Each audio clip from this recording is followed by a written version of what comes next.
And we continue our coverage on the latest developments surrounding the tragic passing of South Africa's former ambassador to France, Nathi Mthethwa.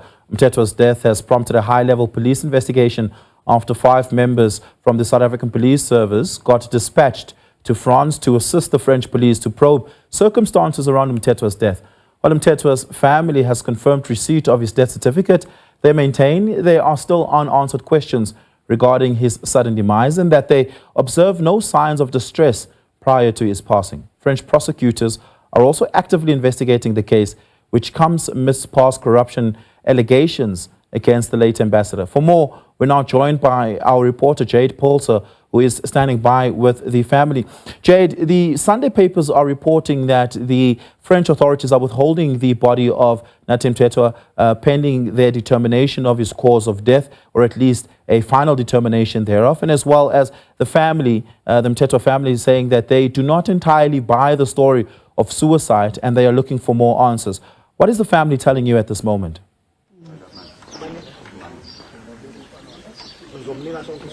Well, look, the family here in KwaZulu-Natal, we have been in talks with them and they're literally relying on Sifiso Buthelezi, which is the family spokesperson and representative in France, to also relay some of the information that's happening abroad. Here, as we stand, there was family members that wanted to go to France to go and fetch the body and also assist Nathi Mthethwa's wife, Pilisiwe, in bringing him home.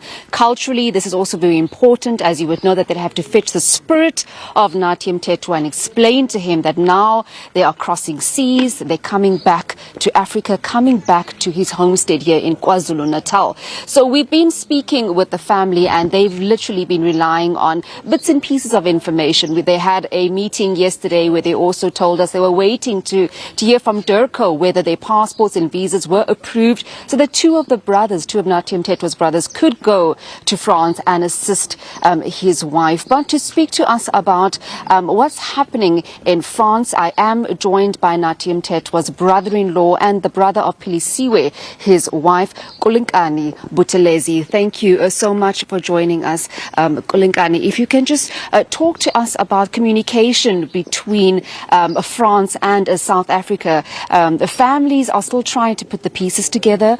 Families are still trying to make sense of what has transpired in France. But more than that, there's also questions around whether he will come back home, where the timelines are of the repatriation. Thank you so much, and thanks to your viewers. I think with all the challenges which we are experiencing and the delays, at the end of the day, his body has to come back to South Africa. When, nobody knows exactly, but from the discussions that we have been having with the authorities in France, that actually promised by tomorrow, latest by Tuesday.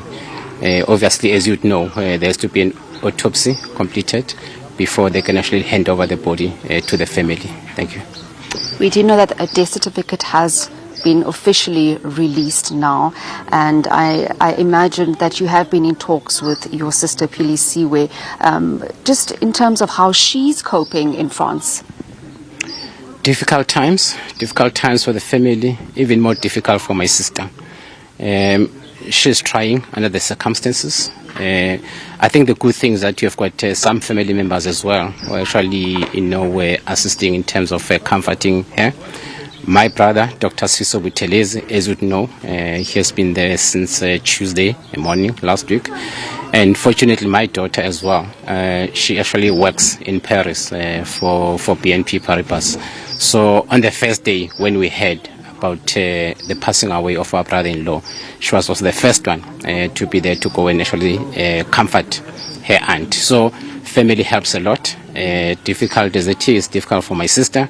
But obviously we know that at the end of the day, it is what it is, whatever happened.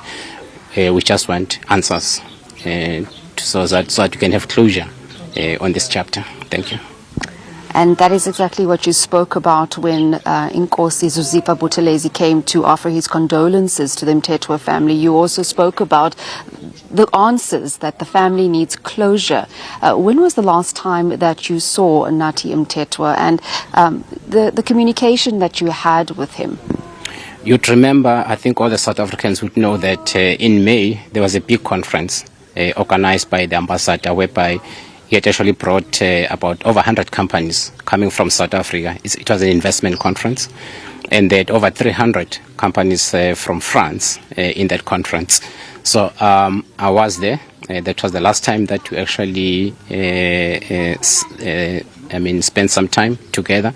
Obviously, you would know that that conference was very successful in terms of investment opportunity, because it's what you want, and that was what he was passionate about, to make sure that, you've got a society, you've got opportunities which can actually be created for our business people, so that jobs can be created, as you would know, the challenges that we have around youth unemployment and all of that. So that was the last time I saw him during the conference, which was a very huge success, and obviously one's going to see the spin-offs from that conference. Unfortunately, he won't be there to witness it himself.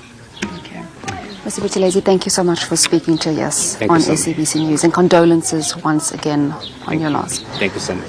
Well, that was Kulinkani Buthelezi. He is the brother-in-law of Nathi Mthethwa, as well as the brother to Philisiwe, Nathi's wife, just saying that he has been in communication with his sister in France, saying that his daughter, who works in Paris, has also been comforting his sister, as well as family members who've made the great trek to go and comfort her there. As it remains here, some of the Mthethwa family, Oliver, also wants to go to France to go and assist his wife, but also to bring his spirit back home. They are still awaiting DIRCO with regards to their passports and visas. We'll actually try and get some clarity on that once we spotted them, and see if we can't engage them to see if they've managed to get all their passports in order to make that great trek and go and assist in France. But that's what's happening on the ground now. It's been a relatively quiet day. Throughout the course of the weekend, we've seen some politicians coming to pay their respects, such as ANC-NEC member Senzo Umchunu. This morning we saw Inkosi Zuzifa Buthelezi, as well as the Buthelezi clan, also coming to pay their respects. And we are also hearing some murmurs that several other heavyweights will be coming throughout the course of this week as we head to the weekend, and we await to finalize those proceedings of bringing Nathi Mthethwa back home. Jayed Paulse, thank you so much for that. Really do appreciate that story. And of course, the passing of Nathi Mthethwa and the circumstances surrounding it is being covered quite heavily today across our Sunday papers. In fact, let's take a look at the Sunday papers. We start on out with the Sunday World, and they lead with a very fascinating story there on Nathi Mthethwa's passing. The Sunday World reports that Nathi Mthethwa had intimated to a number of his close associates that he had a premonition on his passing several days before his actual passing, citing claims of a dream he had prior to this, where his late father had called him to join him in paradise. That is according to confidants of Nathi Mthethwa, who were reporting on what their last communications were with him prior to his passing. Another interesting lead in the Sunday World is the story around creditors threatening to seize Luthuli House, and that is, of course, in the Ezwileni investments matter, where the company is seeking to claim money from the ANC of unpaid invoices and bills around the printing of banners for the ANC in the election. Now, this company has been seeking to recover its unpaid debt from the ANC, and it turned to the courts. They have, at least from the courts, received a writ of execution to be able to attach the assets of the ANC.